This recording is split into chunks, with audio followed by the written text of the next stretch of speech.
start like that. Continue on. So I'm going to talk primarily about strength training, time a little bit into what Sally and Carolyn talked about.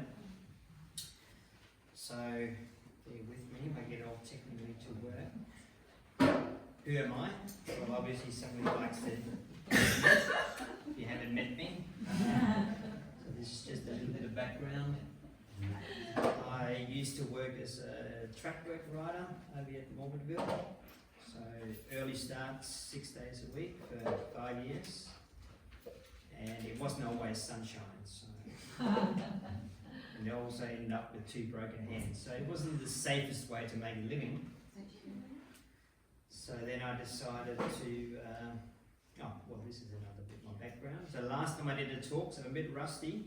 I haven't spoken since 2018, which was at a low carb down under event, and I spoke about being on the carnivore diet, which was fairly in its infancy at the time. And this was the guy that warmed up for me, or I got to say. You might know Peter Bruckner. He's fairly known in the low carb circles, and he also used to be the Australian cricket team doctor. Anyway, I pretty much started being a part-time strength trainer in 2019. So, what is strength? Okay, well, if you think about it, it's like the strength is the power of an engine, so it's horsepower. Okay, how strong is your engine? That's your horsepower, that's your strength. So think about your muscle as your engine. Yeah, it allows you to move. And the stronger your muscle is, well, the better you can move, or the quicker you can move, and so forth. So how do we get some horsepower into our muscle? Well, let's just look at muscle and break it down and start right from the ground up. So here you have, this would be your hip bone. You see you have a muscle there that the tendon attaches the muscle into the bone, and then it breaks into the individual muscle fibres. So you have the muscle fibre, the muscle, and then you have a muscle fibre, which is actually a bundle of more muscle fibres on a microscopic level. Okay, if you look at those muscle fibres, think about there's small, medium, and big muscle fibres. The small ones, you might have heard these terms, they refer to as slow twitch. Medium ones refer to intermediate twitch, and the big ones as fast twitch. This has nothing to do with how quick the muscle. Is that somebody's phone trying to talk over it?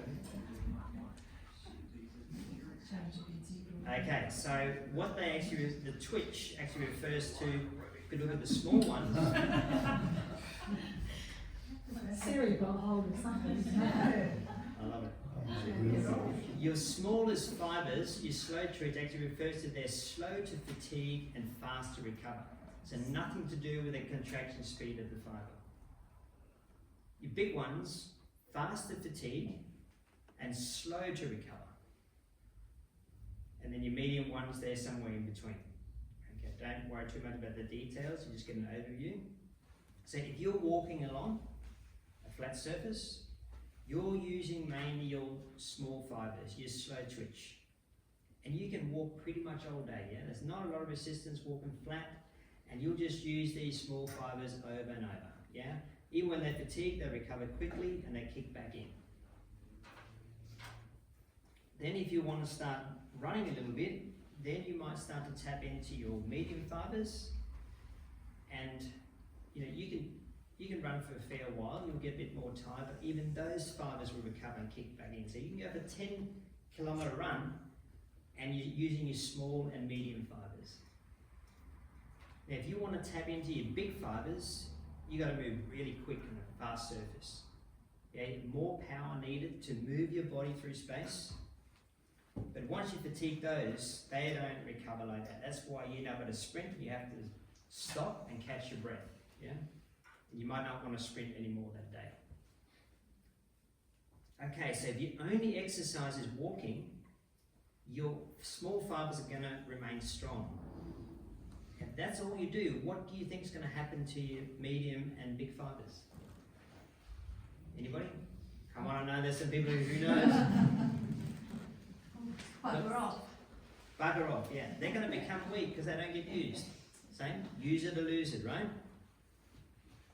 So we call this loss of muscle mass. Now that was in your legs before, but let's say this is in your arm. It has a name, technical name. Anybody know? Sarcopenia, which is a bullshit term. Because it says as a result, it says the loss of muscle mass as a result of aging. Now I've corrected that and said it's a result of inactivity. We're all getting older, so how come some of us can hold on to our muscle mass and others can't? What's the difference? It's inactivity, and it's inactivity in our in our medium and big muscle fibres. So if we do walking, you'll look after your small ones, okay, but your big ones will become weak. So that begs the question, do I need to walk, run and sprint? Well, you could, and it'd go a long way, but maybe there's another way. Okay, so we have the muscle here again. We want to train our legs, for instance, and we want to train the small, medium, big fibres, right? Okay.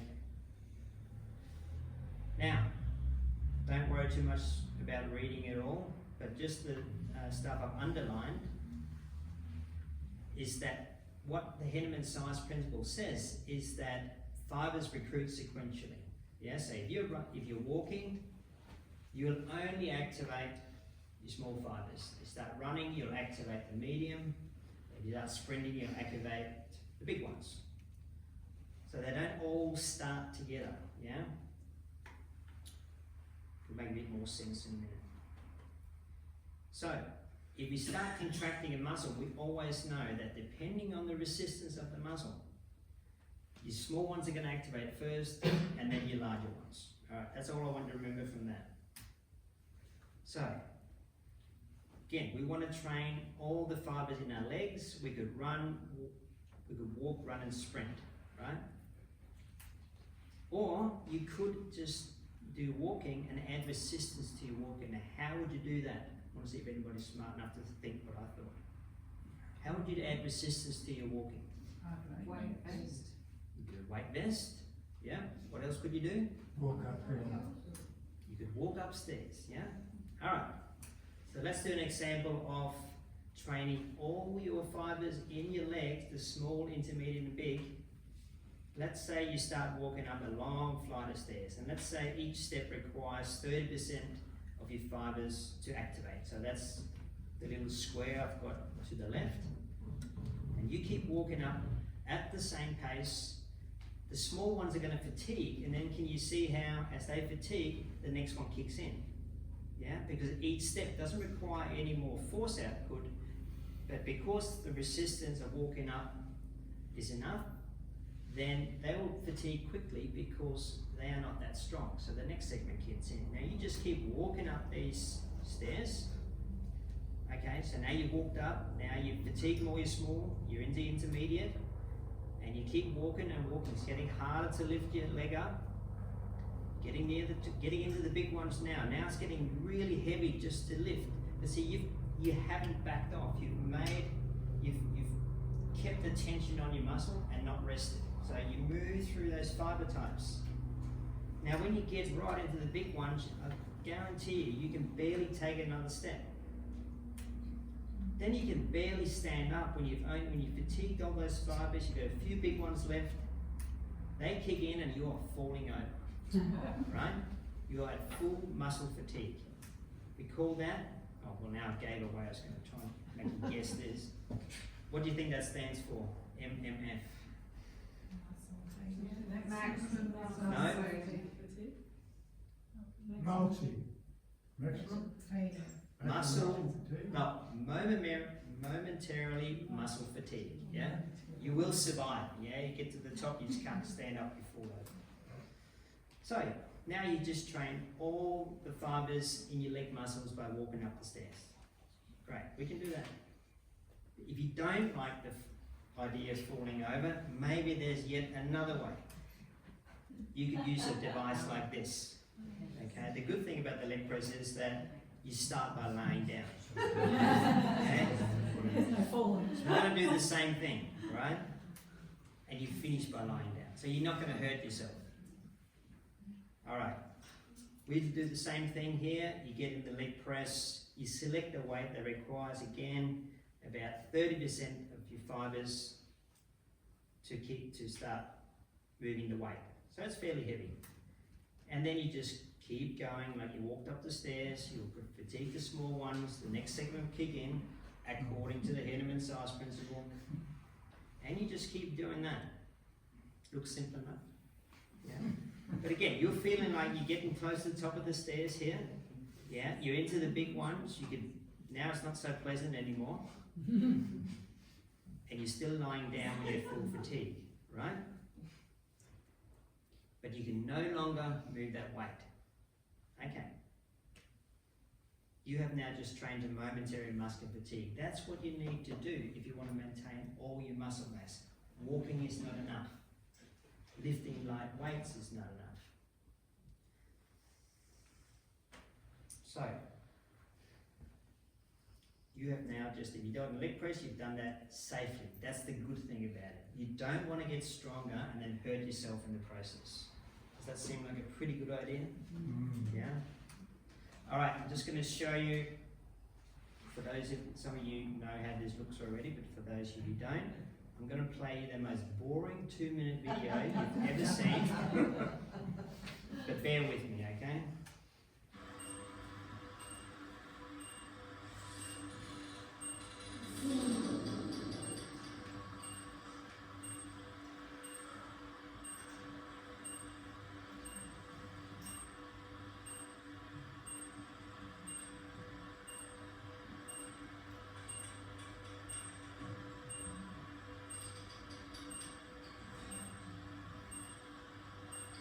It's fairly easy at this stage, relatively. But those small fibres starting to fatigue, we into the medium ones. We're about a quarter of the way through.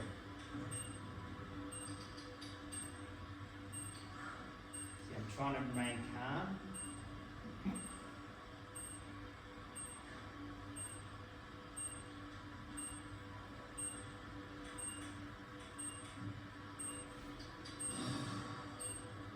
So we're getting into some of the bigger ones now, small ones of fatigue. So you're feeling the fatigue at this stage, just like when you're walking up those stairs.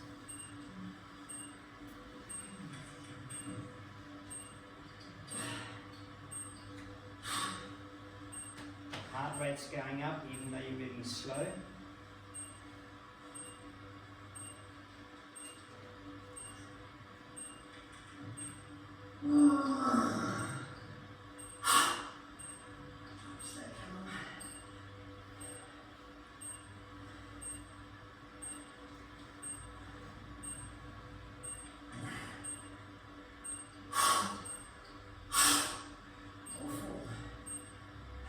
I'm trying to train myself. I'm trying to talk to myself.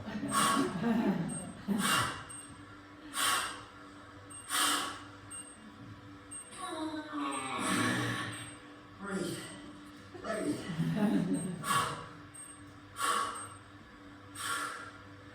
Full marks for self-talk.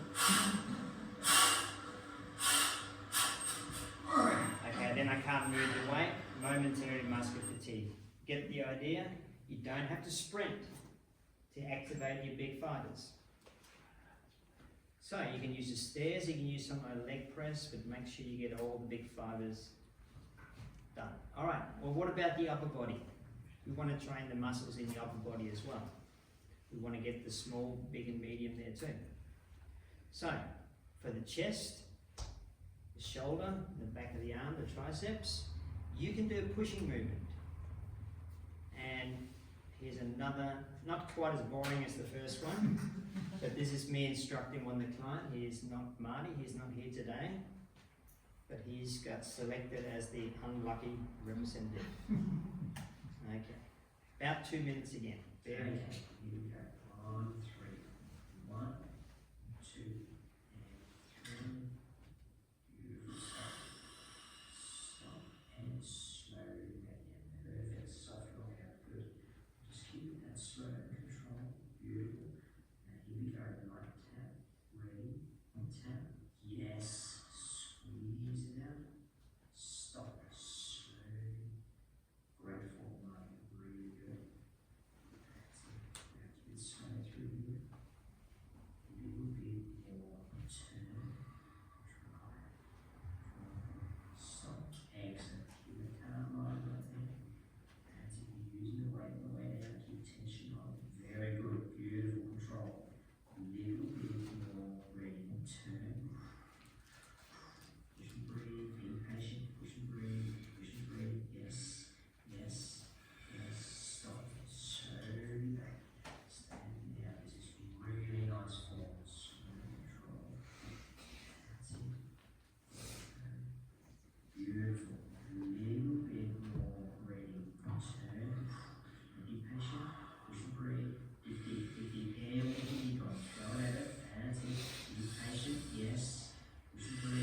can't move the weight anymore. It's going to start to beat you. That's it. Beautiful. Still holding it good, man. Lots of strength. There was straight beating you now. So just work with it. Breathe. Breathe. That's it. Straight out as much as you're trying to catch it. Trying to stop it. Good. That's it. Breathe. That's it. Yes. Yes. Yes. Really good. Really good. Stay with it. Right to the end. Stay with it. Stay with it. Stay with it. Oh, really? Excellent. Fantastic. Okay. So what Marty did there was those 3 muscle groups to momentarily muscular fatigue. Okay. Every single fibre in his chest, shoulder, and triceps is now trained. Yep. Then, if we want to train the muscle in the back and the front arm, the biceps, we can use a pulling movement. And here we have a fine specimen who's going to demonstrate that for you. By the way, everybody who receives that, I'm really sorry. But you will thank me eventually.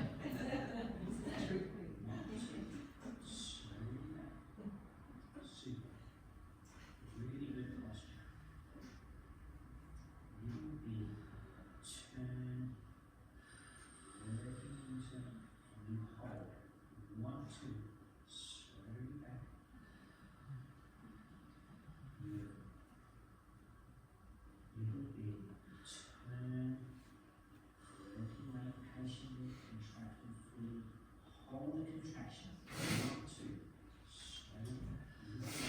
Really patient. Keep going. And turn. Very patience now. Hold the contraction. 1, 2. Slowly back. Good.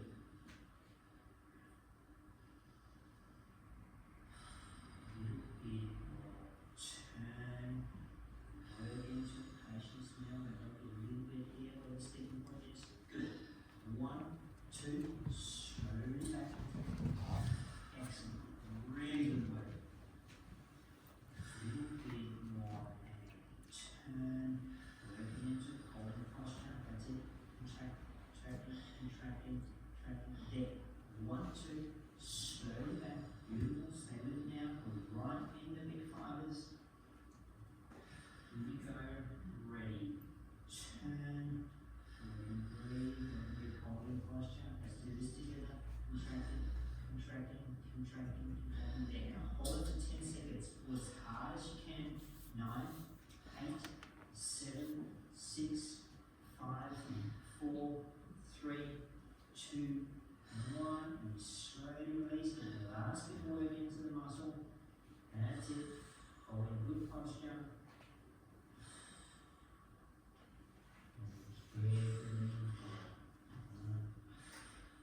Good work, Doc.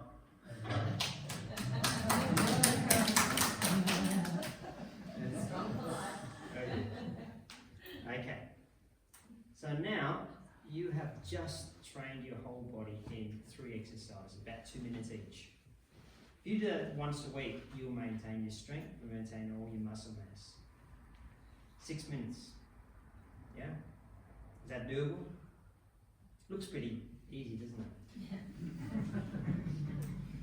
Okay, well, why so slow? It's, as I said, it's boring as batshit to watch, yeah? Well, number one thing is safety. Running up the stairs or walking up the stairs, falling over, is not that safe. Okay, so when you have Newton's second law, states that force equals mass times acceleration.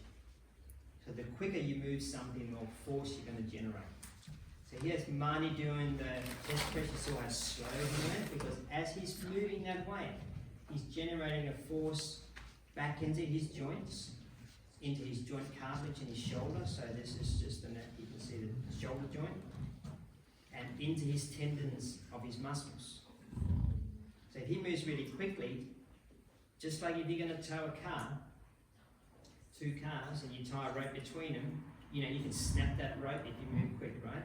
If you tighten that up and then you move slowly, you're going to be okay. It's the same thing here when you're training your body. So what we do is a slow acceleration so we get a low force. Yeah? You want to strengthen your joints and tendons as well. You don't want to damage them. So we do that with a slow acceleration that generates a low force. Make sense?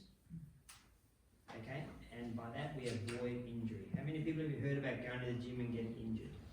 Yeah? What is the point? You're trying to get healthy.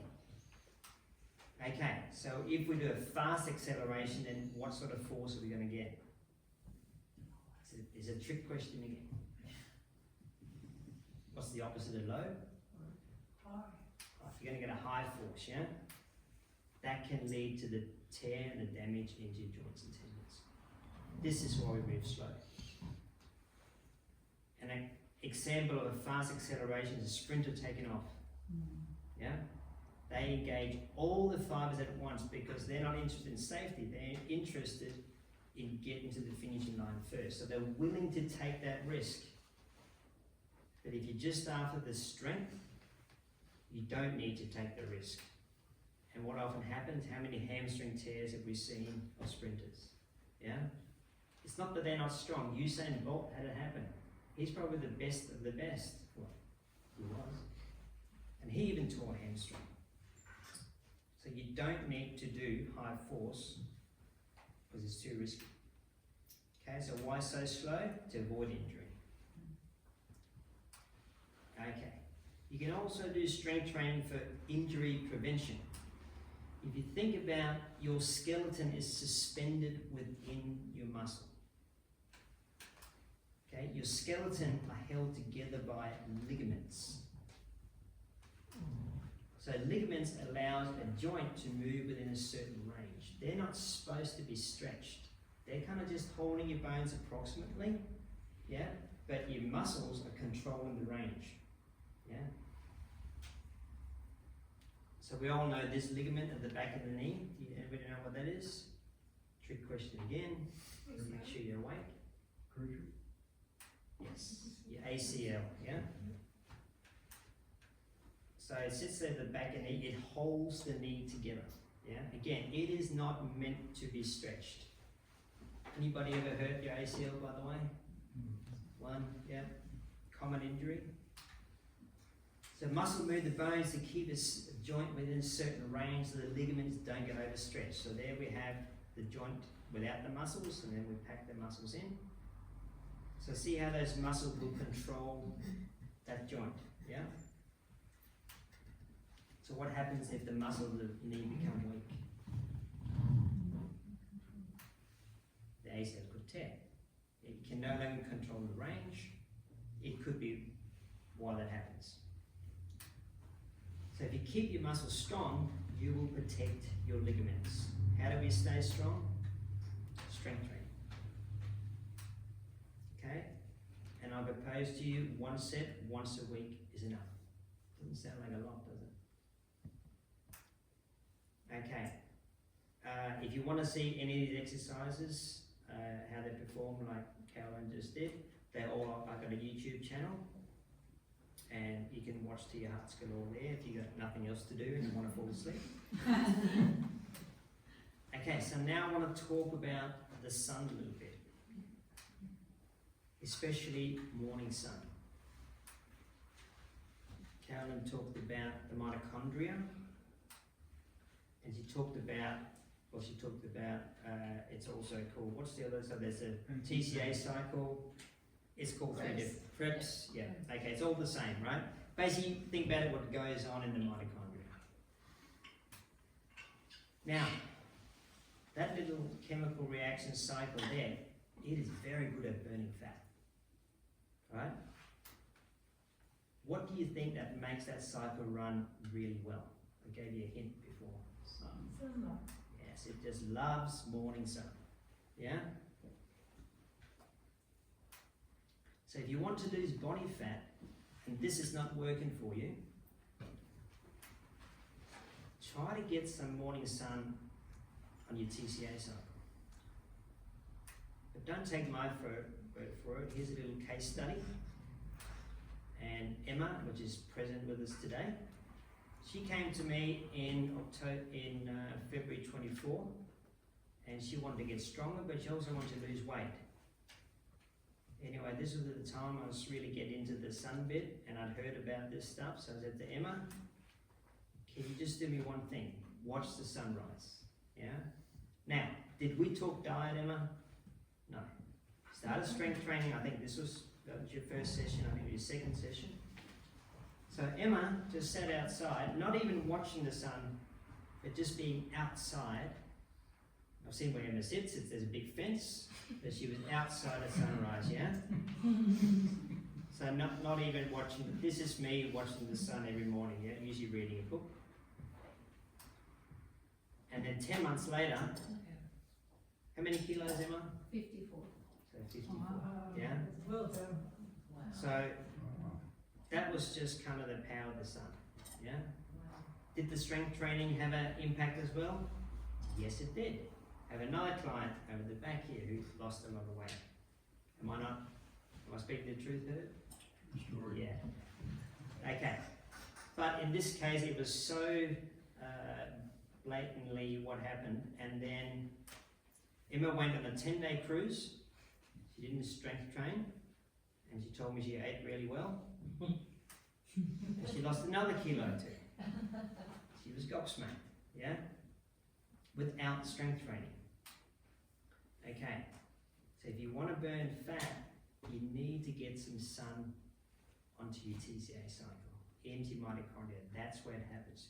You can run to your heart's content, but if you can't burn the fat, it's not going to happen. Okay? Now, someone might have mentioned this guy to some of you. He's a really happy looking dude, Arthur Jones.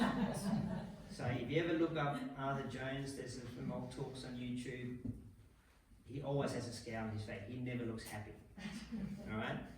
But I want to introduce Arthur Jones because he is the founder of Nautilus. Now, what is Nautilus? Well, that's the exercise equipment in my gym.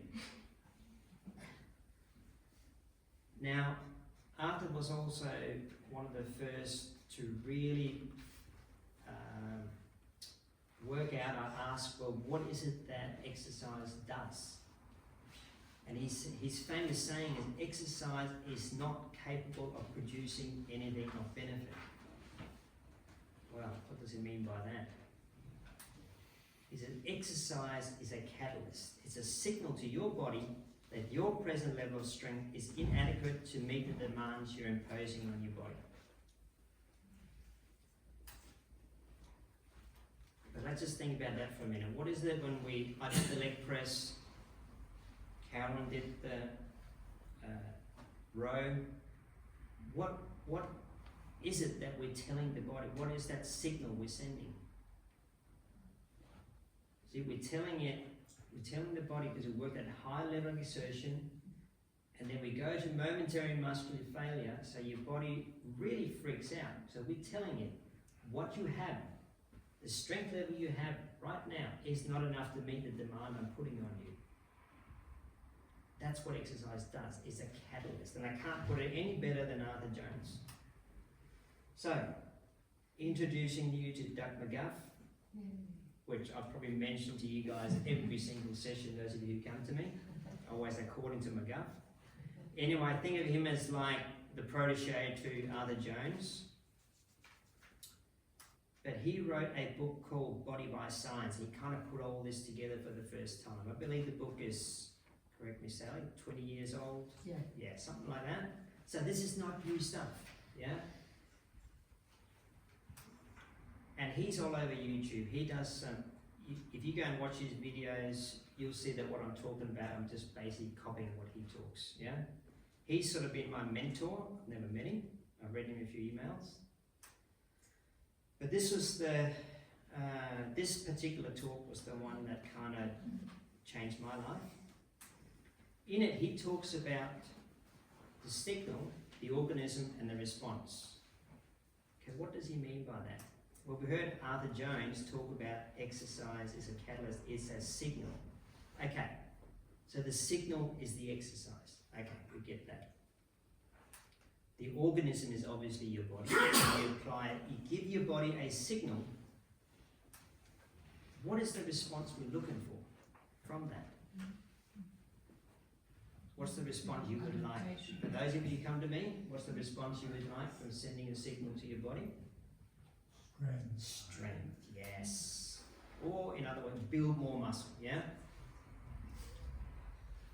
But you also want to build more bone tissue. And you need stronger tendons, so you need more tendon tissue. You need more ligament tissue to get stronger. And all that is going to add up to more strength. That's the response we're looking for. So we're really looking for, that's how we get more horsepower. Yeah, we send a signal to the body and we get a response, hopefully, if we've done enough hard work, if we fatigued all the fibres. Now this takes time. Does that happen overnight? No. And it certainly doesn't happen in the gym, does it? You cannot be stressing your tissues and then be building at the same time. And this comes back to Arthur, where he said exercise does nothing. You do it wrong, you get injured. That's what it can do, but it doesn't do anything. It sends a signal. So if you send a signal once a week, I propose to you, that's enough for a response, if you do it correctly. So again, the magic happens. Now, you guys, some of you come to me once a week, but see, the magic happens in the 6 days between your workout, where your body is responding. And this is why we only do it once a week. So once we send that signal, we need to get the hell out of the way and let the body do the responding. And if you take these things as that is basically muscle tissue, yeah? And that did not get built overnight. It required building blocks and energy. What would be the building blocks for those couple of steaks? What would the cow eat? Grass. Okay. So that would be some of the building blocks that particular cow would need to build that meat, right? It would also require energy to synthesize that into something. Where would it get the energy from? From the mitochondria, yeah? Eats the grass and they need to produce energy in the mitochondria to synthesize that into new tissue, new steak.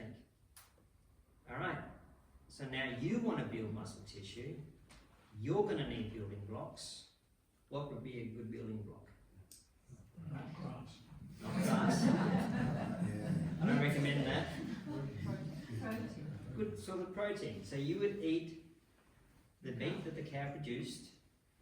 So you got building blocks, yeah? Because you haven't got 3 stomachs like a cow to produce grass. But thankfully they do, so we eat them. You still need energy to put that stuff together into new muscle tissue. And you're going to get that from the mitochondria. Okay. So, here we're back to the TCA cycle. Inside the mitochondria, and you want to make energy. What makes that run really well? Sun. Morning sun, yeah? So see how you need the sun? If you want to lose fat, if you want more energy, and you want to build muscle, you need the sun. I like to get as much as I can, so even when I'm on my computer, I'm in the sun as much as I can be, yeah? I would have the gym outside if I could. And if you can, see the sunset as well, yeah? Now what happens at night time? At night time, you want to limit your light exposure. So if you come to my gym during the day, this is what it looks like. Now we're getting into winter. If you come after the sunset, it's going to look like that. So I've got these light bulbs, but I can change the setting according to the day. Yeah, so I want to limit. I'd rather have it dark, but it's a bit hard to see working out the dark. So we limit the light, and we especially limit what we call that blue light, that strong light from the sun.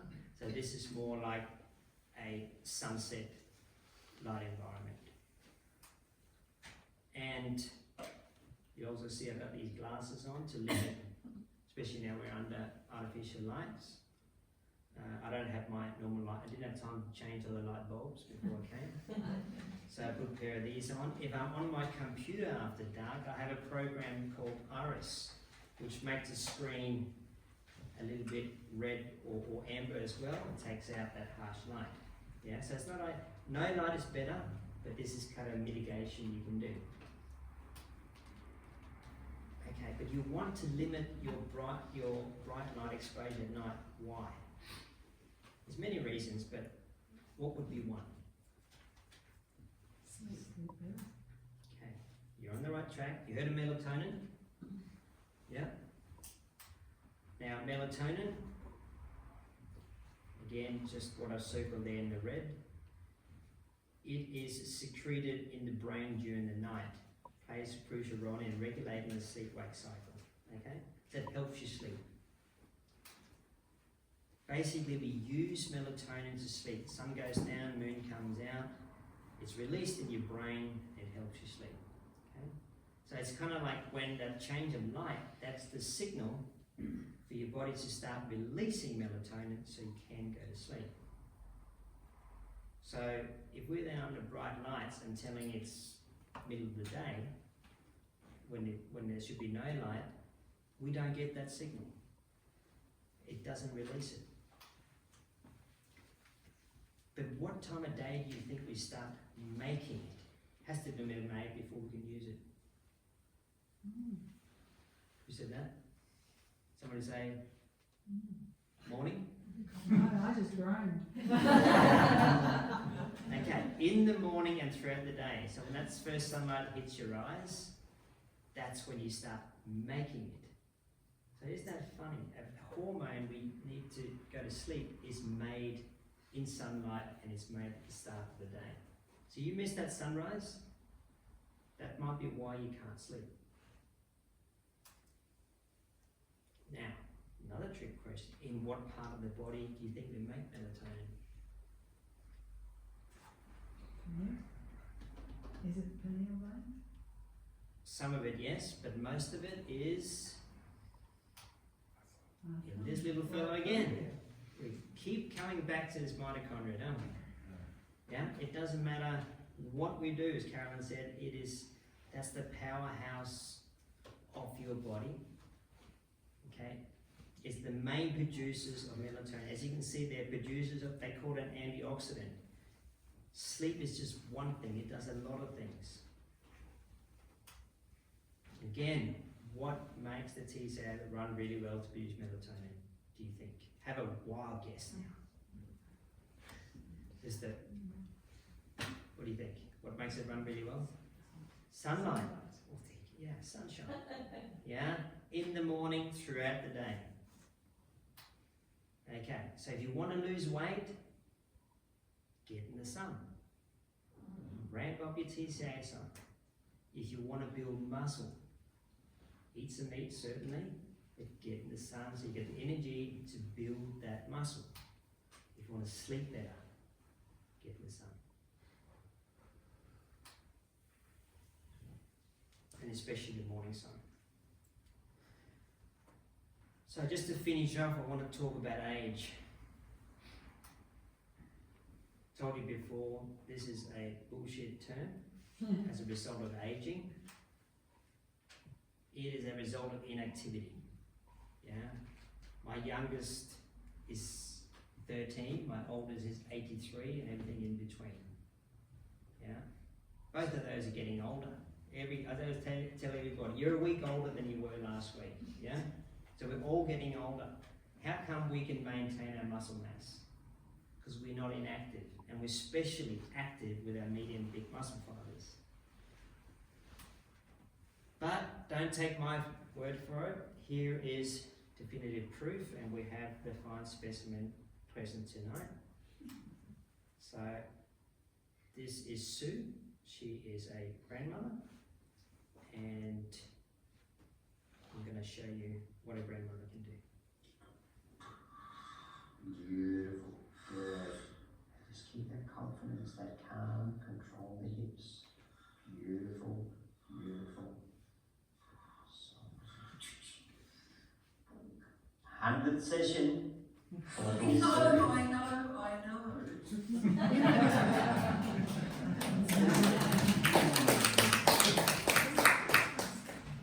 So she only didn't lift that weight on her first day, but after 100 sessions, she's well and truly up there, batting above average. Yeah. So it is not age, guys. Yeah, it's inactivity in those big and medium and big fibres. So go and get some morning sun on your TCA cycle tomorrow, and see the sunset too if you can. That's it. Thank you.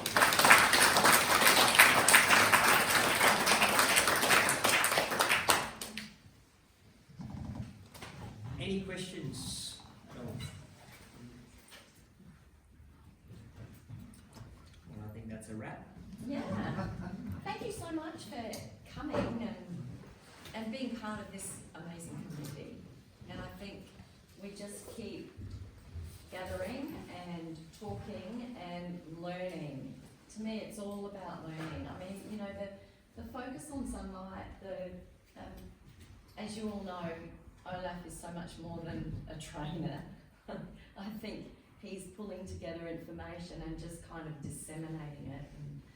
And I'm incredibly grateful for being able to now look forward to people not necessarily going on to osteoporosis or not necessarily going on to develop any of the metabolic conditions that we kind of know about, because we have amazing people in our community that are not just helping with strength training, but pulling all the information together so that we can all learn.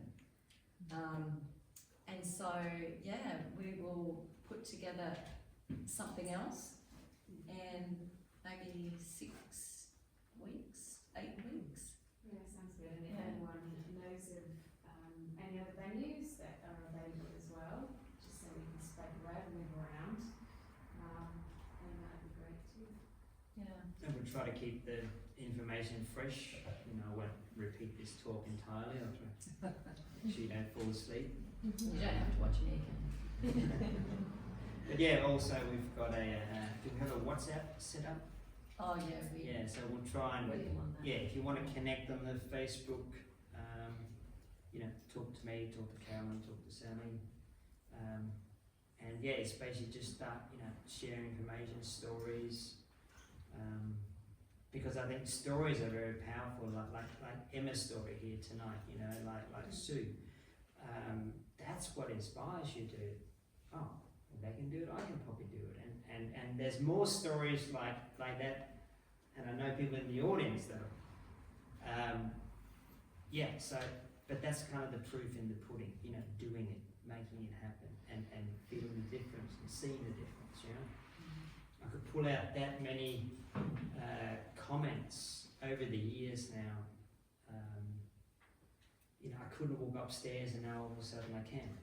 You know, like my back doesn't hurt anymore. All my friends' lower back hurts, but mine doesn't. That's quality of life.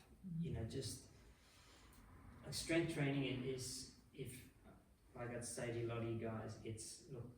If my first client ever, or one of the first, she had chronic back pain, had for years, was on is it Lyrica, the really strong pain medication, 3 times a day, 6 weeks of strength training, and it was gone, and it stayed gone.